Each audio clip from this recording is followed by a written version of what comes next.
Meus diagramados, existem condições e escolhas na vida que fazem com que a gente seja naturalmente mais cobrado pelas atitudes. Se você for mulher, negra, periférica, brasileira e de esquerda, pode ter certeza que nunca perdoarão nem seus erros de concordância verbal. Mas só o fato de sermos brasileiros, de qualquer modo, já nos coloca nessa situação desafiadora desde o nascimento. Por isso que, ao analisar os acontecimentos bizonhos das Olimpíadas de Paris, a primeira frase que nos surge à cabeça é: imagina se fosse no Brasil. Pior é que é verdade. Se tudo de absurdo que tem rolado na Vila Olímpica tivesse acontecido no Rio em 2016, o COI teria solicitado para que os Estados Unidos invadissem o país e tomassem o poder. Não que algo muito parecido não tenha acontecido naquele mesmo ano, mas essa é outra história. Atletas de várias delegações têm reclamado da edição atual dos Jogos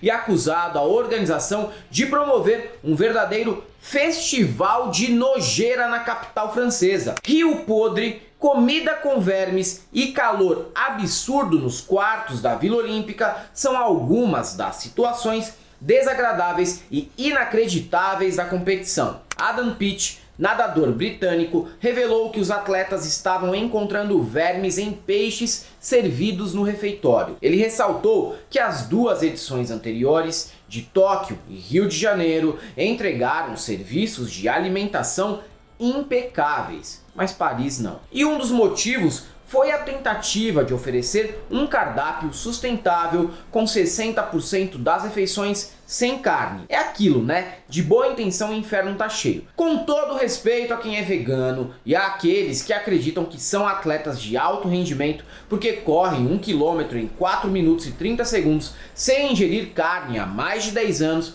mas a maioria desses atletas precisa de proteína animal em boa quantidade na sua alimentação. Para ter uma ideia do quanto a organização subestimou completamente a alimentação de um atleta olímpico, eles anunciaram que seriam fornecidos 700 quilos de ovos. Na moralzinha, a Graciane e o Toguro devem comer essa quantidade de ovos em uma semana sem muito esforço. Só o Usain Bolt, sozinho, conta que comeu 1000 nuggets durante os Jogos de Pequim em 2008 na sua biografia. Ok, acho que rola um exagero e aquele jamaicano tem cara de piadista, mas também é a única fonte que temos sobre esse caso, então vamos acreditar. E além de não comer bem, tem atleta com dificuldade até de dormir por lá. A causa é a mesma, aposta numa sustentabilidade que, na minha visão, tá parecendo mais uma economia porca para gastar menos na organização dos jogos. Isso porque os quartos dos atletas na Vila Olímpica não contam com condicionadores de ar. Neste momento é verão em Paris e nessa época do ano a cidade pode atingir temperaturas que ultrapassam os 40 graus. Para quem mora em filiais do inferno,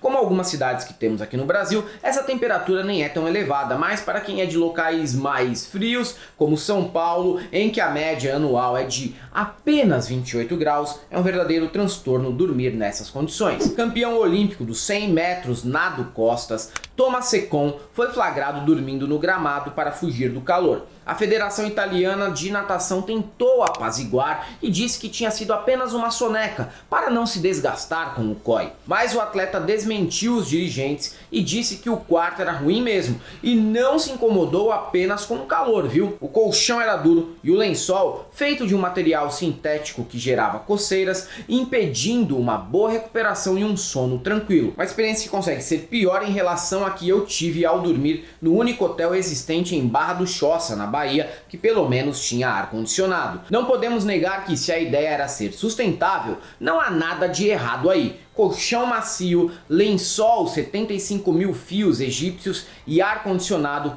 definitivamente não combinam com sustentabilidade. Delegações com uma grana no caixa ainda deram um jeito. Foi o caso do nosso comitê, que gastou 290 mil com ar-condicionado. Antes dos jogos, Anne Hidalgo, prefeita de Paris, tentou acalmar os atletas e prometeu que os prédios haviam sido projetados com outro sistema de resfriamento e fachadas que recebem pouco sol, mantendo os quartos com no máximo 26 graus, o que para um finlandês é o mesmo que ser colocado vivo dentro de uma air fryer. Aliás, essa prefeita, com esse papo de resistir a ar-condicionado numa época em que a gente só adia o fim do mundo em alguns anos por conta do calor, é uma das figuras mais acidentalmente cômicas. Ela entrou para nadar no rio Sena, equivalente francês ao rio Pinheiros, para provar que ele estava despoluído e não apresentava riscos para a disputa de provas aquáticas ali.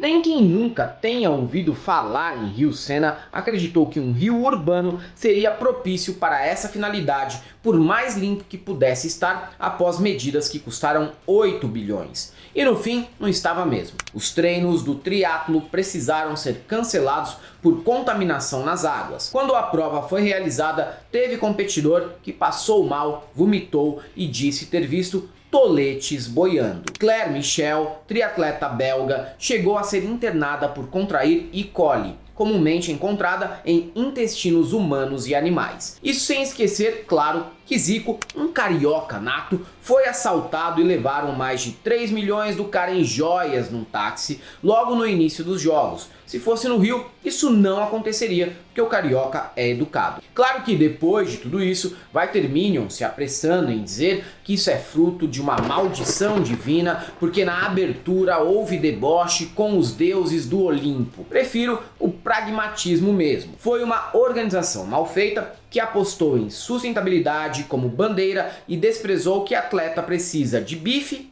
ar-condicionado e água limpa para nadar. Se teve algum tipo de lacração falida nos jogos, foi essa. Sustentabilidade é projeto de longo prazo. De fato, mudança climática e crise ambiental coloca até os esportes olímpicos em risco. Mas não é recomendável, por outro lado, colocar os esportistas como cobaias de um experimento desastroso assim. Isso, galera, para quem gosta do nosso canal, nós temos nosso apoio, seja membro, Pix e Conta Jurídica. Caso vocês queiram, posso fazer uma colaboração para que a gente continue por aqui produzindo conteúdo para vocês, além do YouTube. São presentes também no Facebook, no TikTok, no Twitter, no Instagram. Sigam a gente por lá. Não deixem de conhecer nossos novos modelos de camiseta no site da El Cabriton e o nosso curso no ICL, o Instituto Conhecimento Liberta. E para todos aqueles que achavam que Paris faria uma edição das Olimpíadas melhor que a do Rio, só temos uma coisa para te dizer: não passarão.